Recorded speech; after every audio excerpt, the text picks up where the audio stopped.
الحمد لله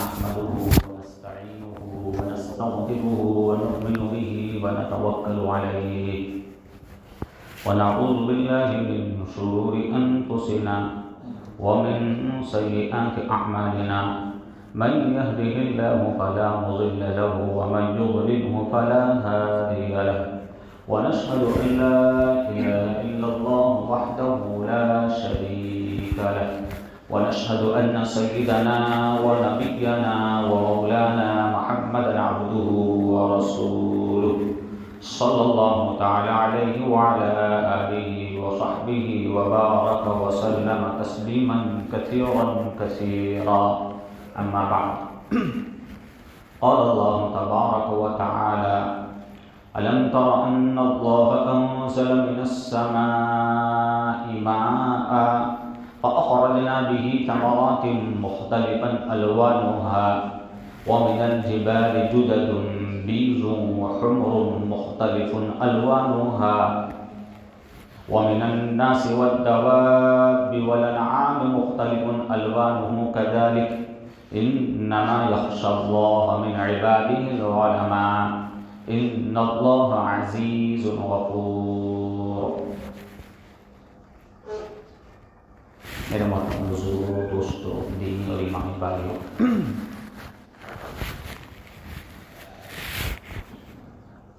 جب ہم تاریخ کو پڑھتے ہیں، تاریخ کا مطالعہ کرتے ہیں، ہسٹری کو پڑھتے ہیں، تو ہمیں یہ بات پتہ چلتی ہے کہ دنیا میں ہمیشہ سے انسان دوسرے انسانوں کو ان پر اثر انداز ہوتے رہے. ایک انسان دوسرے انسان پر، بلکہ یہ کہ جس کسی کو بھی اللہ تعالیٰ نے کسی بھی حیثیت سے غلبہ دیا، اقتدار دیا، طاقت دیا، زور دیا، قوت دیا، تو جس کسی قوم کو، فرد کو، ملک کو اللہ تعالیٰ نے جس اعتبار سے بھی، جس لحاظ سے بھی قوت دے رکھی ہو، تو وہ دوسرے انسانوں کو متاثر کرنے کی، ان پر اثر انداز ہونے کی کوشش کرتا ہے. یہ نہیں ہوتا کہ انسان کی نفسیات میں یہ بات ہو کہ بھئی چونکہ اس کا مسئلہ حل ہو گیا، اس کی زندگی اچھے سے گزر رہی ہے، تو وہ اسی پر اکتفا کر کے، اسی پر بس کر کے بیٹھ جائے. یہ انسان کی سائیکولوجی میں، اس کی نفسیات میں یہ بات داخل نہیں، بلکہ ایک انسان دوسرے انسان پر اثر انداز ہوتا ہے. ایک ملک دوسرے ملک پر اثر انداز ہونے کی کوشش کرتا ہے. ایک مذہب دوسرے مذہب پر اثر انداز ہونے کی کوشش کرتا ہے. ایک تہذیب، ایک کلچر دوسرے کلچر پر اثر انداز ہونے کی کوشش کرتا ہے. یہاں تک کہ جو انبیاء علیہ السلام کی تعلیمات ہے، انبیاء علیہ السلام کی جو ہدایات ہے، اس کو بھی اگر ہم دیکھیں، اس کا مطالعہ کریں، تو یہ بات پتہ چلے گی کہ وہ بھی جو ہے صرف کسی فرد کی انفرادی حیثیت تک محدود ہو، صرف کسی انسان کی، کسی فرد کی انفرادی حیثیت سے متعلق رہنمائی کر رہی، ایسا نہیں کہ بھی کسی فرد کی اصلاح کر دی گئی اور اس کا تعلق اللہ تعالیٰ سے جوڑ دیا گیا اور بس اب اسے زندگی کے دوسرے مسائل سے اب کوئی لینا دینا نہیں رہا. تو انبیاء علیہ السلام کی تعلیمات میں بھی یہ بات نہیں. انبیاء علیہ السلام کی تعلیمات بھی ہمیشہ اجتماعی رہی. ان کی تعلیمات بھی اجتماعی صورت میں انہوں نے لوگوں کو تعلیم دی. جہاں انہوں نے فرد کی اصلاح کی کوشش کی، اس کو سدھارنے کی کوشش کی، اعتقاد کے لحاظ سے، عبادات کے لحاظ سے، معاملات، معاشرت، اخلاق کے لحاظ سے، وہی انبیاء علیہ السلام نے اجتماعی نظم سے متعلق احکامات جاری فرمائے، لوگوں کو سکھایا، سمجھایا کہ بھئی ایک معاشرہ ہے، ایک سوسائٹی ہے، ایک ملک ہے، تو اس کا عدل کا نظام کیسے ہوگا. اب عدلیہ کا جو نظام ہے ایک اجتماعی نظام ہے ایک سماج ہے، ایک سوسائٹی ہے، اس کا معاشی نظام کن بنیادوں پر ہوگا؟ یہ انبیاء علیہ الصلوۃ والسلام کی تعلیمات رہی۔ ایک معاشرہ ہے، ایک ملک ہے، ایک حکومت ہے، اس کا سیاسی نظام کس بنیادوں پر کھڑا ہوگا، اس کا تعلیمی نظام کیا ہوگا؟ تو انبیاء علیہ الصلوۃ والسلام کی تعلیمات بھی اجتماعی انداز کی رہی ہیں۔ لہذا یہ انسان کی فطرت میں ہے کہ وہ دوسرے پر اثر انداز ہونے کی کیا کرتا ہے؟ کوشش کرتا ہے۔ ایک تہذیب دوسری تہذیب پر اثر انداز ہوتی ہے۔ ایک ملک کے پاس اگر پاور ہے، طاقت ہے، تو وہ دوسرے پر اثر انداز ہونے کی کوشش کرتا ہے۔ ایک قوم اگر پاور میں ہے، طاقت میں ہے، تو دوسروں پر اثر انداز ہونے کی کوشش کرتی ہے۔ دنیا میں ہمیشہ سے، جب سے دنیا بنی ہے، اگر آپ پڑھو گے تو آپ کو پتہ چلے گا کہ ہمیشہ سے انسانوں کے درمیان یہ کشمکش چلتی رہی۔ ایک مذہب دوسرے مذہب پر اثر انداز ہوتا ہے، ایک تہذیب دوسری تہذیب پر اثر انداز ہوتی ہے، اور یہ ہمیشہ چلتا رہے گا، کبھی بھی ختم ہونے والا نہیں ہے۔ مسلمانوں اور عیسائیوں کا پچھلا دور تھا، پہلے عیسائی تھے، ان سے پہلے یہودی تھے، تو مسلمانوں اور عیسائیوں کے درمیان بھی مذہب کی بنیاد پر جنگیں ہوئی، بہت ساری جنگیں ہوئی۔ عیسائیوں اور یہودیوں کے درمیان جنگیں ہوئی، اور بھی دیگر مذاہب کے لوگ تھے، ان کے درمیان بھی جنگیں ہوئی۔ تو دنیا کی تاریخ ہے، دنیا کی ہسٹری ہے، ہمیشہ یہاں پر کشمکش چالو رہتی ہے۔ کبھی کوئی غالب آتا ہے، کبھی کوئی غالب آتا ہے۔ تو اگر ہماری زوال کے حالات ہو، مغلوبیت کے حالات ہو، تو بجائے اس سے مایوس ہونے کے اور دل چھوٹا کرنے کے، کیا کرنا چاہیے؟ اس قوم کو، اس فردوں کو، اس کو منصوبہ بندی اختیار کرنا چاہیے۔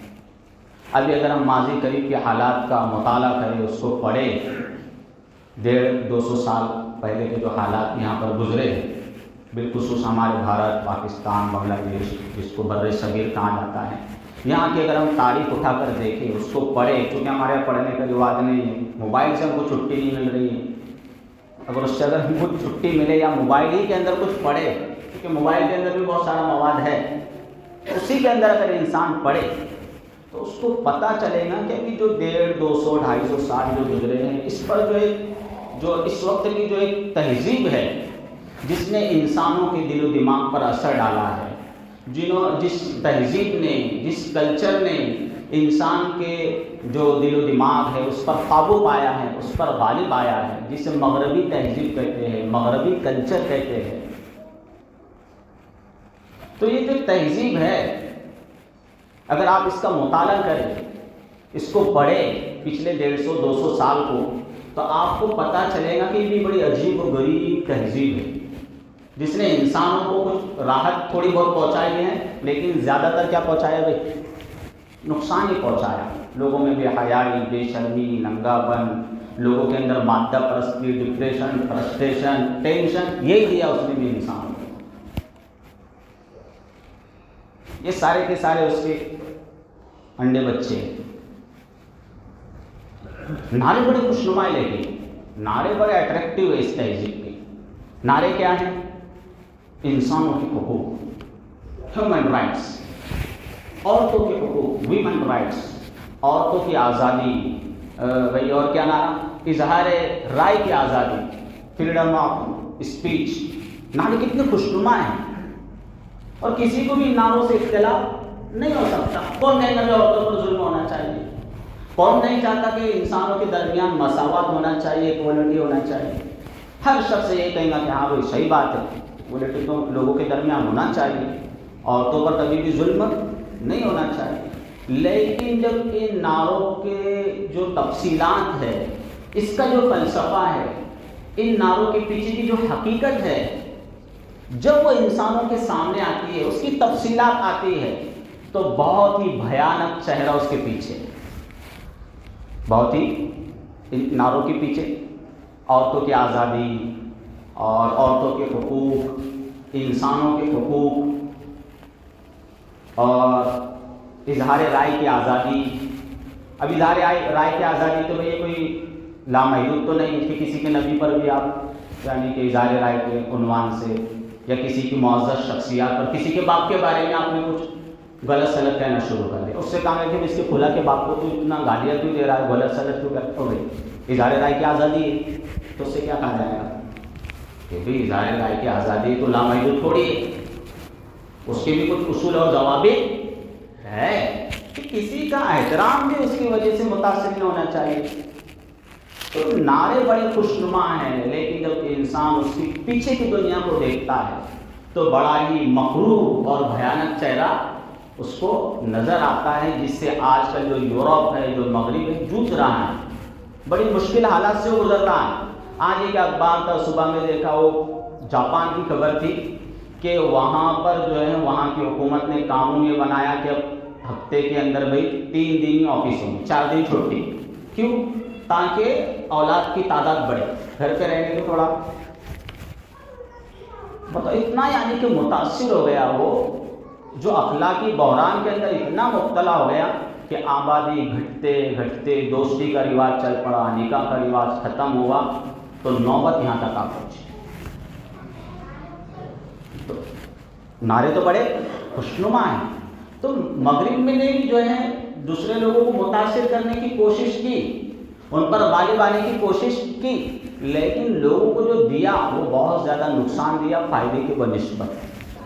علامہ اقبال رحمۃ اللہ علیہ, آپ تو جانتے ہیں, بڑا یعنی کہ نام ہے علمی دنیا کا, اور جب ان کی شاعری کو انسان پڑھتا ہے, فارسی بھی ہے اور اردو بھی ہے, اللہ کرے کہ ہم ان کو پڑھے, ایسا لگتا ہے کہ اس بندے کے دل میں اللہ تعالیٰ کی طرف سے کیسا الہام ہو رہا ہے, بات ڈالی جا رہی ہے, علمی مضامین اس کے دل پر القاء ہو رہے ہیں. بڑے عجیب یعنی کہ ان کے اشعار ہیں, چونکہ انہوں نے مغرب میں رہ کر اس تہذیب کو, اس کلچر کو قریب سے دیکھا, قریب سے پڑھا, قریب سے اس کو پرکھا. تو حضرت نے بڑے عجیب عجیب اشعار لکھے ہیں. ان میں سے ایک شعر یہ بھی ہے کہ فساد قلب و نظر ہے تہذیب فرنگ کی. کیا کہتے ہیں حضرت علامہ اقبال رحمۃ اللہ علیہ؟ فساد قلب و نظر ہے تہذیب فرنگ کی. قلب و نظر کا مطلب ہوتا ہے, قلب کا فساد یہ ہوتا ہے کہ انسان کی عادات کو بگاڑ دیتی ہے, انسان کی عادات کو, اس کے اخلاق کو اور اس کی روحانیت کو بڑا متاثر کرتی ہے. کہ ایک شخص جو ہے اپنے ہی باپ کو جب وہ بالغ ہو جاتا ہے تو اولڈ ہاؤس میں جا کے جمع کر دیتا ہے, نہیں کہ اس کے اخلاق کو متاثر کر دی اس تہذیب. کتے کے تو اس کے یہاں حقوق ہے, لیکن جس باپ نے اس کو پالا پوسا, ماں نے, تو اس کے لیے مدر ڈے اس نے رکھ دیا. اب لوگ اسی سے متاثر ہوئے, مدر ڈے, وہ مغرب کتنا اچھا ہے, مدر ڈے مناتا ہے, فادر ڈے مناتا ہے.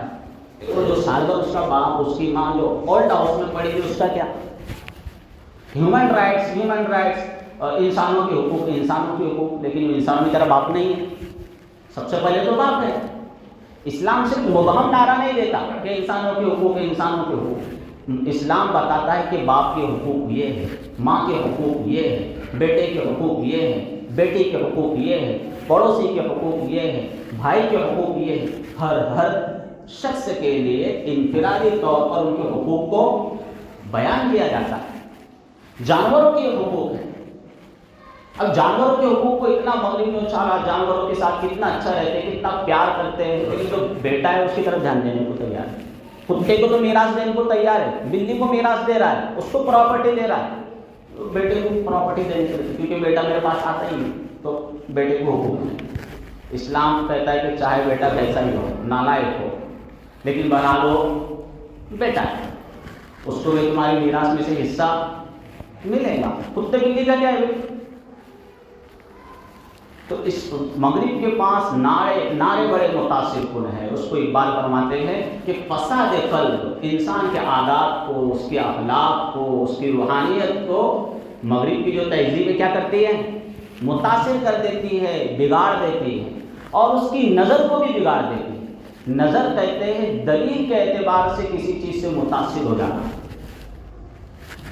کہ جو شخص مغربی نظام تعلیم کا پروردہ ہو, اس نظام تعلیم کے تحت رہ کر اس نے تعلیم حاصل کی ہو, تو اس کو دلیل بھی وہی اچھی لگتی ہے جو مغرب کے اس کے جو عقل کا جو سانچہ بنا دیا گیا ہے، اس کی عقل جس طرح موڑ دی گئی ہے، اس کا دماغ جس طرح موڑ دیا گیا ہے، تو جو چیز جو بات اس سانچے سے گزر کر آتی ہے اسی کو قابل قبول سمجھتا ہے، اسی کو وہ ایکسیپٹ کرتا ہے، دوسری بات کو ایکسیپٹ کرتا نہیں۔ اور ہم سے بہت بڑی غلطی یہ ہوئی ہے، اگر ہم پچھلی جو تاریخ کا مطالعہ کریں، تاریخ کی بات کر رہا ہوں میں، والعصر ان الانسان لفی خسر، اللہ تعالیٰ تاریخ کی قسم کھاتے ہیں، زمانے کی قسم کھا رہے ہیں کہ انسانوں ذرا زمانے کے جو انقلابات ہے، تغیرات ہے، اتھل پھٹل ہے، اونچ نیچ ہے، اس کو ذرا سوچو، اس پر غور کرو، اس کو پڑھو۔ اللہ تعالیٰ زمانے کی قسم کیوں کھا رہے ہیں؟ زمانے کی اہمیت بتلانے کے لیے، ادوار کی، اوقات کی اہمیت بتلانے کے لیے کہ انسان ذرا غور و فکر تو کرے، ذرا پڑھے تو صحیح، اپنے ماضی کو تو ذرا اٹھا کر دیکھیں تو کیسے کیسے حالات عجیب و غریب دنیا میں پیش آئے ہیں۔ تو ہمارے ماضی میں بھی حالات یہ پیش آئے کہ ہوا یہ کہ جو جب ہمارے ہاتھ سے اسباب چلے گئے، وسائل چلے گئے، ہمارا ایک عروج کا جو دور تھا، ترقی کا جو دور تھا وہ چلا گیا اور زوال کا دور آ گیا، غلامی کا دور آ گیا۔ اور ظاہر سی بات ہے کہ جب غلامی کا دور آتا ہے تو اس کے نتائج وہ ساتھ میں لے کر آتا ہے۔ تو جب وہ اپنے نتائج ساتھ میں لے کر آیا تو سب سے پہلے جو چیز ہمارے ہاتھ سے گئی اسباب کے جانے کے بعد، وسائل اور قیادت اور سیادت حکومت کے جانے کے بعد، وہ یہ تھی سب سے بڑی غلطی کہ جو ہمارا نظام تعلیم تھا، وہ نظام تعلیم پہلے جامع اور مانع نظام تعلیم، ہم اپنے قیادت اور سیادت حکومت اور اسباب اور وسائل کے جانے کے بعد اس طرح کا ایک جامع اور مانع نظام تعلیم بنا نہیں سکے۔ ہوا یہ کہ جب ہماری قیادت چلے گئی، سیادت چلے گئی، تو ہم نے یہ سوچا کہ بھئی اب تو انفرادی سطح پر ہم کو کچھ کرنا ہے، حکومتی سطح پر تو کچھ کر نہیں سکتے، اس لیے کہ حکومت تو کس کی ہے؟ انگریز کی ہے، گورے کی ہے۔ تو ہم نے انفرادی سطح پر یہ کیا کہ کہیں یہ نہ ہو جائے کہ ہمارے ملک کے حالات بھی اسپین کی طرح ہو جائے۔ ہمارے ملک کے حالات بھی، اسپین میں جو ہے مسلمانوں کی 800 سال تک حکومت ہے۔ کتنے سال تک؟ 800 سال تک۔ لیکن 800 سال حکومت ہونے کے باوجود جو ہمارے مذہبی تشخصات تھے، مذہبی جو ہماری شناخت تھی، وہ بالکل کیا ہو گئی؟ ختم ہو گئی، چلے گئے۔ اب صرف ہمارے وہاں بلڈنگیں، کھنڈرات ہیں، کچھ چیزیں بچی ہوئی، باقی اتنی مضبوط حکومت وہ ختم ہو گئی۔ تو یہاں پر بھی مسلمانوں کا یہ اندیشہ ہوا یہاں کے لوگوں کو کہ اتنی مضبوط حکومتیں چلے گئی اور وہاں پر مذہب کا نام لینے والا کوئی نہیں بچا، تو کہیں ایسا نہ ہو جائے کہ ہمارے ملک کے اندر بھی لوگ اللہ اور اس کے رسول سے اجنبی بن جائے، اسلام سے ان کا رخ پھر جائے، قرآن اجنبی ہو جائے، رسول اجنبی ہو جائے، احادیث اجنبی ہو جائے، لوگ اللہ اور اس کے رسول سے ناواقف ہو جائے، کہیں وہ حالات یہاں نہ پیدا ہو جائے۔ تو لوگوں نے یہ سوچا کہ ہم اپنی انفرادی سطح پر یہ کرتے ہیں کہ مسلمان آپس میں 10-10 روپے جمع کر کے، 20-20 روپے جمع کر کے، 50-50 کا چندہ کر کے، 100-100 کا چندہ کر کے کم سے کم اپنے دینی تعلیمی ادارے بناتے تاکہ ہمارا مذہبی تشخص تو باقی رہ جائے۔ کیا کیا انہوں نے؟ مذہب کو بچانے کی فکر کی، دین کو، اللہ اور رسول کی شناخت کو بچانے کی کوشش کی کہ جو ہماری آئندہ آنے والی نسلیں ہیں وہ کم از کم دین پر، توحید پر باقی رہے، ان کا جو دامن ہے، ان کے جو ہے وہ دامن مصطفیٰ سے وابستہ رہے، اس کی کوشش اور فکر کی انہوں نے۔ لیکن ظاہر سی بات ہے، انسان کی زندگی ہے، تو اس انسان کی زندگی میں جہاں پر علماء کی ضرورت ہے، حفاظ کی ضرورت ہے، ائمہ کی ضرورت ہے، مفتیان کرام کی ضرورت ہے، زندگی کا ایک لازمی حصہ ہے، ان کے بغیر بھی چارے کار نہیں ہے، تو جہاں ان لوگوں کی ضرورت ہے وہاں پر زندگی کے بہت سارے شعبے جات میں ڈاکٹروں کی بھی ضرورت ہے، انجینئرز کی بھی ضرورت ہے، سائنسدانوں کی بھی ضرورت ہے۔ تو ہم نے جو تعلیمی ادارے قائم کیے تھے وہ تمام کی تمام ضروریات کو زندگی کی پوری کرنے کے لیے کافی نہیں تھے۔ ہم نے انفرادی طور پر تو کوشش کی، لیکن ظاہر سی بات ہے کہ جو دوسرا سیکشن تھا اس کو قائم کرنے کے لیے، اس کو چلانے کے لیے حکومتی سطح پر کوشش کی ضرورت تھی، اور وہ ہمارے پاس تھی نہیں۔ اس کے لیے جو اسباب چاہیے، جو وسائل چاہیے، حکومت اگر ہمارے ڈگری کو بھی پرمیشن دے گی تو ملے گی پرمیشن، نہیں تو نہیں ملے گی۔ اگر ایک آدمی میں کتنا ہی ٹیلنٹ ہو، کتنا ہی جینیس ہو، بتاؤ اس کی ڈگری کو کچھ ہے بھائی دنیاوی لحاظ سے؟ کچھ نہیں ہے اس کی ڈگری۔ تو جو یہ شعبہ تھا، اس کو چلانے کے لیے اسباب اور وسائل کی بہت زیادہ ضرورت تھی حکومتی سطح پر، اور وہ ہمارے پاس تھے نہیں۔ تو وہاں سے جو ہے ہمارا تعلیمی نظام دو حصوں میں منقسم ہو گیا، تقسیم ہو گیا، ایک دینی تعلیم اور ایک عصری تعلیم۔ دینی تعلیم کے ادارے ہم نے اپنی لحاظ سے، اپنی حیثیت سے جتنے بھی اللہ تعالیٰ نے مسلمانوں کو ہمت دی تھی، حوصلہ دیا تھا، اور قائم کیا۔ اور جو عصری تعلیمی ادارے تھے وہ حکومت کے ماتحتی میں چلتے تھے، اور وہ جو حکومت تھی انگریز کی تھی، اور آپ کو پتہ ہے کہ انگریز کیسا ہے بھائی؟ بہت ہی زیادہ بے ہوشیار ہے۔ انگریز گورا، بہت زیادہ بے ہوشیار انگریز ہے وہی وہ، پہلے سے اس کے اوپر کتابیں نازل ہوتی چلی آ رہی ہے، پرانی قوم ہے، پڑھی لکھی قوم ہے۔ تو اس نے، اس غیر ہوشیار نے، اس کو پتا تھا کہ اب وہ اسکول میں کیا پڑھانا ہے اور کیا چیز پڑھائی جائے گی، تو کس طرح کا ذہنی خاکہ تیار ہوگا انسانوں کا، لوگوں کا، تو اور اس کے اثرات کیا نکلیں گے۔ ہم کب تک لوگوں کی ذہنوں پر، ان کے دل و دماغ پر کب تک غالب رہ سکتے ہیں؟ کیا نصاب ان کو پڑھانا پڑے گا، کیا سلیبس دینا ہوگا جس کی وجہ سے ہم دیر تک، لمبی مدت تک لوگوں کے دل و دماغ پر کیا رہے، غالب رہیں، چھائے رہیں۔ تو اس حساب سے اس نے کیا کیا بھائی، سلیبس کو ڈیزائن کیا اور پڑھایا، اور پڑھا کر ہم کو کچھ احسان نہیں کیا اس نے کہ ہم کو پڑھا رہا تھا انگریز جو ہے گورا، تو برطانیہ سے مال لا کر اور پیسے لا کر ہم کو پڑھا رہا ہوں، نہیں۔ جو ہمارا ملک تھا، متحدہ بھارت تھا، جس میں برما بھی شامل تھا، بھوٹان شامل تھا، افغانستان کے بہت سارے علاقے شامل تھے، بھارت، پاکستان، بنگلہ دیش، کتنا بڑا ایریا، یہاں سے جو وہ لوٹ رہا تھا مال کو، اس میں سے 2 پیسے اس نے ہم پر خرچ کیے۔ کتنے؟ باقی سب برطانیہ۔ آج بھی جو سب سے قیمتی ہیرا ہے کوہ نور، وہ برطانیہ کی جو مہارانی ہے وکٹوریہ، اس کے تاج میں وہ آج بھی لگا ہوا ہے۔ اور کوئی لمحہ، کوئی آن ایسا نہیں گزرتا تھا جب ہمارے ملک کی جو بندرگاہیں ہیں وہاں سے مال بھر بھر کر، خام مال بھر بھر کر یورپ اور امریکہ اور برطانیہ نہ جا رہا۔ فیکٹریاں ان کی تھی، صنعتیں ان کی تھی، لیکن اس میں لگنے والا ایندھن کہاں کا تھا، مال کہاں کا تھا، یہاں کا تھا۔ تو جو اتنا مالدار بن گیا ہے، یا اس سے اتنا متاثر ہوتے کہ اس نے جتنی ترقی کیسے کر لی، اور اس نے قوموں کا خون چوس چوس کے ترقی کی ہے۔ جو کمزور قومیں تھیں ان کا خون چوس چوس کر اس نے اتنی ترقی کی ہے۔ ہمارے جو مال ہے اس کے پھر نتیجہ یہ نکلا کہ وہ مالی لحاظ سے وہ مالدار ہو گئے، اور ہم کیا بھائی، کمزور ملک بن گئے، غریب ملک بن گئے۔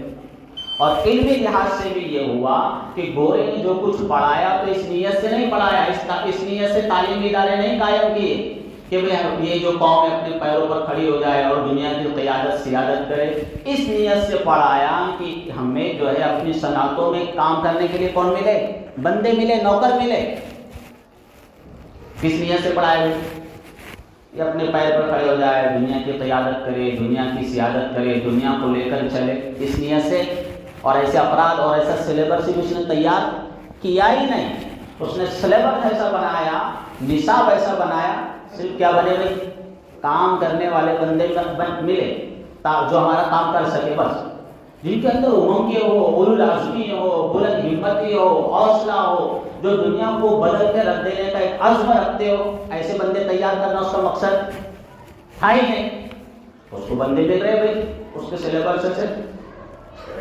اور انگریز کے آنے سے پہلے کی جو تاریخ تھی، جیسا انگریز کو دیکھتے ہیں نا کہ اس کے پاس سائنس ہے، ٹیکنالوجی ہے، علم ہے، ہنر ہے، فن ہے، اسی طرح اس زمانے میں حالت یہ تھی کہ لوگ ہماری طرف دیکھا کرتے تھے کہ مشرق سے، بھارت سے کوئی سمجھداری کی بات اٹھے گی، کوئی دانشوری کی بات لوگوں کے سامنے آئے گی، کوئی علم، کوئی فنر، کوئی فن، کوئی ٹیکنالوجی، کچھ مہارت لوگوں کے سامنے آئی۔ اس وقت لوگ ہم کو دیکھا کرتے تھے جب ہمارے عروج کا زمانہ تھا، بہادر شاہ ظفر سے پہلے کا جو دور ہے کہ ایک بہت بڑے عالم ہیں، بلکہ گزر چکے ہیں ہی ابھی، علامہ محمود احمد غازی رحمۃ اللہ علیہ، پڑوسی ملک کے بہت بڑے عالم، بہت جینیس بندہ، بڑا عالم، بڑا مطالعہ، بڑا ہر چیز پر نظر. تو انہوں نے ایک بات لکھی ہے کہ جو متحدہ بھارت تھا، ہندوستان، ان میں 3 بہت ہی اہم اور نمایاں شخصیات گزری. کتنی؟ 3. ایک مجدد الفسانی رحمۃ اللہ علیہ، بہت جینیس بندہ، مذہبی اعتبار سے بڑا ٹیلنٹ، بڑا جینیس، بڑا ذہن رکھنے والا مجدد الفسانی رحمۃ اللہ علیہ. دوسرے تھے نواب سعد اللہ خان، جو پورا جو متحدہ بھارت تھا، جس میں پاکستان، بھارت، بنگلہ دیش اور جو ہے افغانستان کا بہت سارا حصہ، بھوٹان اور وہ کیا بھی میانمار، برما، بہت سارا، اس کو وہ اکیلا ہینڈل کیا کرتا تھا. وزیر اعظم تھا جہانگیر کے دور میں. ایک اکیلا بندہ، نہ موبائل ہے، نہ کچھ کمپیوٹر ہے اس کے پاس، نہ کچھ سیٹلائٹ ہے اور نہ کوئی میزائل ہے. کتنا بڑا مدبر ہوگا، کیسا بڑا منتظم ہوگا، کیسا اس کو انتظام، انصرام سنبھالنے کی کتنی اللہ تعالیٰ نے اس کو صلاحیت دی ہوگی. ایک اکیلا بندہ اتنے پورے ملکوں کو کیا کر رہا ہے؟ سنبھال رہا ہے. اسے اللہ تعالیٰ نے اس کو ذہانت دی ہوگی، اور کیسی تعلیم اور کیسی تربیت ہوئی ہوگی اس کی. تو ایک بندہ وہ. اور آپ نے سنا ہے 7واں یا 8واں عجوبہ تاج محل. تو تاج محل کے اگر آپ گوگل پہ سرچ کرو گے تو آپ کو پتہ چلے گا کہ انجینئرنگ کے لحاظ سے، فن تعمیر کے لحاظ سے اس کی کیا کیا خصوصیات ہیں. کہ جو اس فن کو جاننے والے ہیں ان کی عقل حیران رہ جاتی ہے. یار ایسا فن، کیا اس کی عقل ہوگی، کیا اس بندے کے اندر مہارت ہوگی، اور کتنا اپنے فن کو جاننے والا بندہ ہوا ہے. اس کے ایک بار کو آپ کبھی گوگل پر سرچ کیجیے، یوٹیوب پر، تو آپ کو پتہ چلے گا کہ کیا کیا ہے تاج محل کے خصوصیات. تو اتنا ماہر بندہ. تو یہ تینوں شخصیات، عالم ایسا، مجدد الفسانی جیسا، اور منتظم اور مدبر نواب سعد اللہ خان جیسا، اور علم فن کا یعنی کہ جو تعمیر کا جو فن ہے اس کا جو انجینئر ہے وہ احمد خان کی طرح تاج محل بنا دے، ایسا. یہ تینوں کے تینوں ایک ہی نظام تعلیم کی پیداوار ہے. تینوں نے ایک ہی نظام کے تحت تعلیم حاصل کی. تو آپ اندازہ لگائیے کہ وہ نظام تعلیم کیسا ہوگا جو عالم پیدا کر رہا ہے. تو اس درجے کا ذریعہ عالم، اور جو مدبر، منتظم، انتظام، انصرام سنبھالنے والے شخصیت پیدا کر رہا ہے. تو نواب سعد اللہ خان جیسا اتنا بڑے ملک کو سنبھالنا کوئی آسان کام نہیں ہے. اور آرکیٹیکٹ پیدا کر رہا ہے تو وہ احمد خان کی طرف پیدا کر رہا ہے. تو کیسا نظام تعلیم ہوگا بتاؤ. تو یہ جو ہمارا جو ماضی ہے ایسا بے مایا ماضی نہیں گزرا ہے، کیونکہ کچھ نہیں، شروع سے ہم بالکل ہی گھسے پٹے لوگ رہے. ہم نے کوئی دنیا کو کبھی کچھ سکھایا ہی نہیں، کبھی کچھ لوگوں کو نفع پہنچایا ہی ایسا نہیں. الحمدللہ ہمارا ماضی بڑا شاندار رہا ہے. بس ہم کو چاہیے کہ ہم اپنے ماضی سے کیا کریں؟ واقفیت حاصل کریں. تو اپنے ماضی سے واقفیت حاصل کرنے کی اور اپنے عزائم کو، اپنے حوصلوں کو بڑھانے کی بھی ضرورت ہے. تو میں آپ سے کہہ رہا تھا کہ کوئی بھی دنیا میں اتھل پتھل چلتی رہتی ہے، ایک تہذیب دوسری تہذیب پر غالب آتے رہتی ہے، ایک حکومت دوسری حکومت پر غالب آتی ہے، ایک مذہب دوسرے مذہب پر غالب آتا ہے. یہ دنیا میں اتھل پتھل چلیں گی اور چلتے رہیں گی. تو ہمیں اس سے دل چھوٹے کرنے کی، نروس ہونے کی کوئی ضرورت نہیں. اسٹریٹجی ابھی. اور اچھا، دنیا میں یہ بھی ہوتا ہے کہ ہمیشہ لوگوں کو اس بات پر وہ ریسرچ رکھتے، مشاہدہ رکھتے، اس بات کو آبزرو کرتے رہتے ہیں کہ دنیا میں ابھی کس کا بول بالا ہے، کس کا توہین بول رہا ہے، کس کا چلن چل رہا ہے. کس کا چلن؟ ہم نے جو دیگر قومیں ہیں ان کو کس حد تک ان کے دل و دماغ پر قابو پا لیا ہے. لوگ ایسے غفلت میں پڑے ہوئے، لاپرواہی میں پڑے ہوئے ایسا نہیں ہے. باقاعدہ جو ان کے جینیس لوگ ہوتے ہیں، پڑھاکو لوگ ہوتے ہیں، ریسرچ کرنے والے لوگ ہوتے ہیں، جو حکومت والے لوگ ہوتے ہیں، انٹیلیجنس جو ان کی ہوتی ہے، باقاعدہ اس پر بھی ریسرچ ہوتی ہے کہ ہم نے قوموں کو کس حد تک متاثر کر دیا ہے، کس حد تک ہم ان کے اوپر وہ ہم سے مرعوب ہے، کس حد تک ہم نے ان کے دل و دماغ کو معاف کر رکھا ہے. تو ایک مرتبہ کی اسی طرح کی مجلس تھی، حضرت نے واقعہ لکھا ہے، بہت بڑی اسکالر جن کا میں نے بتایا آپ کو، علامہ محمود احمد غازی رحمۃ اللہ علیہ. انہوں نے کہا کہ ایک مرتبہ ایک مجلس میں جانا ہوا جرمن میں، تو اس پر ٹاپک یہ تھا کہ کیا اسلام مغربی جو کلچر ہے، مغربی جو تہذیب ہے، اس کے لیے خطرہ ہے. کیا ٹاپک تھا اس کا؟ اسلام مغربی جو کلچر ہے، اگر کوئی تہذیب، کوئی کلچر اگر پوری طاقت کے ساتھ کھڑا ہوا ہے تو کون ہے؟ تو کہ یہ اسلام سے ہم کو خطرہ ہے. یہ سوال انہوں نے حضرت سے بھی کیے کہ بھئی کیا متاثر، کس حد تک متاثر ہے مسلمان ہماری تہذیب سے، ہم کس حد تک ان کے جذبات پر، ان کے دل و دماغ پر ہم غالب ہیں. یہ حضرت سے انہوں نے پوچھا. اور ایک انہوں نے کہا کہ بھئی جو ہمارا علاقہ ہے بر صغیر، وہاں پر جو مغربی تہذیب ہے، مغربی کلچر ہے، ویسٹرن، اس کو لے کر 3 رویے لوگوں میں پائے جاتے ہیں. کتنے؟ 3. ایک رویہ تو یہ ہے کہ کلی طور پر وہ جو اس کی اچھی چیزوں سے بھی انکار، اس کی جو خوبیاں ہیں اس کو بھی نہیں ماننا. ایسی بھی یعنی کہ مینٹلٹی گزری ہے، دماغ گزرے پیچھے کہ جو چیز بھی ادھر سے آتی اس سے اتنی نفرت تھی کہ اس کو استعمال ہی نہیں کرتے. اگر کسی بسکٹ پر انگریزی میں نام لکھا اس کو کھاتے ہی نہیں، اتنی نفرت بالکل بھی اس کو رد کر دیتے. ظاہر سی بات ہے وہ تو چل نہیں سکتی تھی، زمانے کے لحاظ سے وہ مینٹلٹی بھی ختم ہو گئی. ایک مینٹلٹی یہ تھی اور اب بھی ہے کہ مغرب کے رنگ میں پورا کے پورا رنگ جاؤ، کھانا پینا اٹھنا بیٹھنا بول چال دٹ از دیٹ از، یعنی کہ اس کو فخر سمجھ رہا ہے، بولنا غلط نہیں لیکن اس کو کیا کر رہا ہے، فخری انداز میں اس کو اختیار کر رہا ہے. تو ایک مینٹلٹی ایسی تھی کہ اس کو اپنانا، مغرب کے رنگ میں رنگ جانا کسی کو فخر. اور ایک مینٹلٹی ایسی تھی کہ خود ما صفا ودا ما قدر، کہ جو بھی وہاں کی خوبیاں ہیں، وہاں کا علم ہے، وہاں کا ہنر ہے، وہاں کی سائنس ہے، وہاں کی ٹیکنالوجی، اس کو تو ہم قبول کریں گے لیکن اپنے شرائط پر، اپنے طریقے پر، اس پر ہاں اتنا کریں گے جس سے ہمارے اعتقادات متاثر نہ ہوں. اپنے اعتقادات کو بچاتے ہوئے، اپنی تہذیب کو بچاتے ہوئے، اپنے مذہب کو بچاتے ہوئے، اپنے تشخص کو بچاتے ہوئے جو اچھی چیزیں اس کو قبول کریں گے، وہ سیکھیں گے. جیسے کہ یورپ نے ہم سے سیکھا جب ہمارے عروج کا زمانہ تھا، ہم نے ان کو دیا. تو ایسی ان کی جو خوبیاں ہیں، ان کا جو علم ہے، ان کا جو ہنر ہے، وہ سیکھیں گے لیکن کس طریقے پر؟ شرائط کے ساتھ، طریقے کے ساتھ. ہمارے اعتقادات متاثر نہیں ہونے چاہیے، ہماری تہذیب متاثر نہیں ہونی چاہیے، ہمارا مذہب متاثر نہیں ہونا چاہیے. تو ان شرائط اور اصولوں کے ساتھ ہم تمہاری چیزوں کو قبول کرتے ہیں. تو جو بہت پڑھے لکھے لوگوں کی مجلس تھی، انہوں نے کیا کہا پتہ آپ کو؟ انہوں نے کہا واضح انداز میں کہ مغرب اس کے لیے بالکل بھی آمادہ نہیں ہے. تم کو لینا پڑے گا تو پورا کے پورا پیکیج لینا پڑے گا. ایسا نہیں کہ ہم سائنس تو لو، سیکھو، ٹیکنالوجی تو لو، علم لو، فن لو، اور ہماری تہذیب لینے کے لیے تیار نہیں.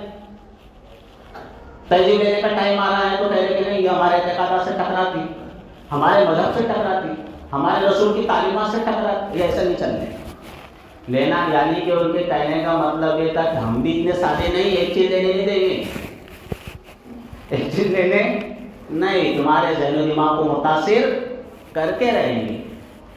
تو یہ دنیا اس طرح چلتی ہے، دنیا میں یہ چیز ہے. تو ہم کو چاہیے کہ کسی قوم کے اندر خوبی ہے، صلاحیت ہے، تو ہم اس کو لیں گے لیکن اپنے مذہب کو بچاتے ہوئے، اپنی تہذیب کو بچاتے ہوئے، اپنی قوم اور ملت کو بچاتے ہوئے ہم ساری چیزوں کو ایکسیپٹ کریں گے. تو اس سے کہتے ہیں بھائی یہ قوم سمجھدار ہے، بڑی ذہین ہے، بڑی جینیس ہے، اس کے اندر یعنی کہ آگے بڑھنے کا جذبہ ہے، یہ دنیا کے اندر انقلاب برپا کر سکتے. تو کریں گے سب انشاءاللہ تعالیٰ. ان چیزوں کے ساتھ ہم کو دنیا کے ساتھ چلنا ہے. اللہ تعالیٰ ہم سب کو ان چیزوں کو صحیح طور پر سمجھنے کی اور ان پر عمل کرنے کی توفیق عطا فرمائے. جن حضرات نے سنت ادا نہیں کی ہے وہ سنتیں